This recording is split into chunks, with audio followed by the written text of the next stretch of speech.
Hey, so welcome to part 4 of P.I.D. Right now, the topic is specifically on identify the anomaly, right? Something that people don't realize when it comes to identification, positive identification specifically. We always think it has to do with a person. We've got some stuff upcoming in some different videos. We don't want to reveal too much, but pretty much that has to do with other things you can positively identify, specifically in correlation with like the RIGS process or the RISC process, whichever you learned. Pretty excited about that, but we wanted to end this one on a note with identification in CQB situations.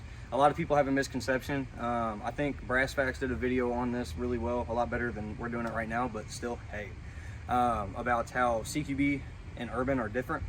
Right now I'm in an urban environment, and that can include a lot of CQB work inside of it. That can include a lot of other stuff. The cul-de-sac I'm in, just from end to end, is almost 200 meters, right?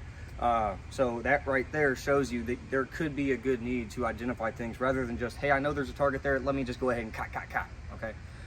So yeah, you'll see some pictures in there. A couple of different optics that we used was the Trijicon Credo HX 1-8X with the red and green segmented circle. You got 2 options on there. It's not daylight bright. People keep asking me that. It's more so overcast bright. Yeah, the green, I would much rather them just take the green out of it and spend more time making the red pop. Okay. Then we got the Delta Striker HD 1-6. That is a super slept on optic. I really like that optic. The guy that's running it is a part of this whole thing right now too. And that thing has been beat to shit. Works great. I highly recommend it. Another optic we used, we wanted to represent the types, right? So we had an EOTech EXPS2 with a G45 5x magnifier. We did a picture with the 1X, right? And then we did a picture with the 5X to show something that I think is important to note. Even though you get magnification when you put a magnifier on your red dot or holographic, right?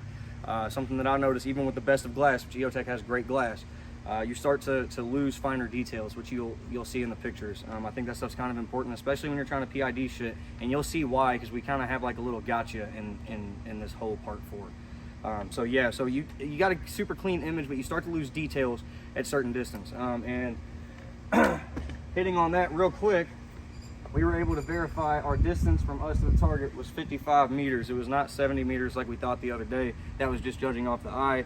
And then my counterpart had the great idea, hey man, I've got a rangefinder, right? We have a further post coming up on those. They are a great help for a lot of things, administrative and tactical. But yeah, so 55 meters, and already we were losing some very key details that could actually save your life in an urban environment.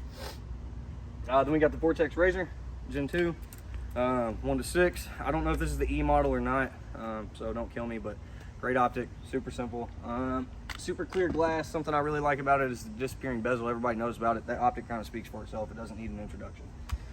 The one that's going to get the FUDs and boomers mad all alike is we also did iron sights, right? This rifle is not mine. The only one that's mine is this one. But we did iron sights, and I don't think that y'all are going to like the sight picture on that. It really shows the limitations. It was really hard to get behind it and line up the picture. We did it eventually, but it was really hard to do that behind the camera because you're trying to line up so many different things. But that's how it really works on your eye too. Not as difficult, but the same. So optics are, quality optics are superior in every way, specifically when it comes to ID. Yeah, so you'll have some pictures roll in. We have some more to the series. We have a bunch of different series that we're going to keep on going. But yeah, just wanted to kind of throw this out there, get a video out on it, kind of talk about it.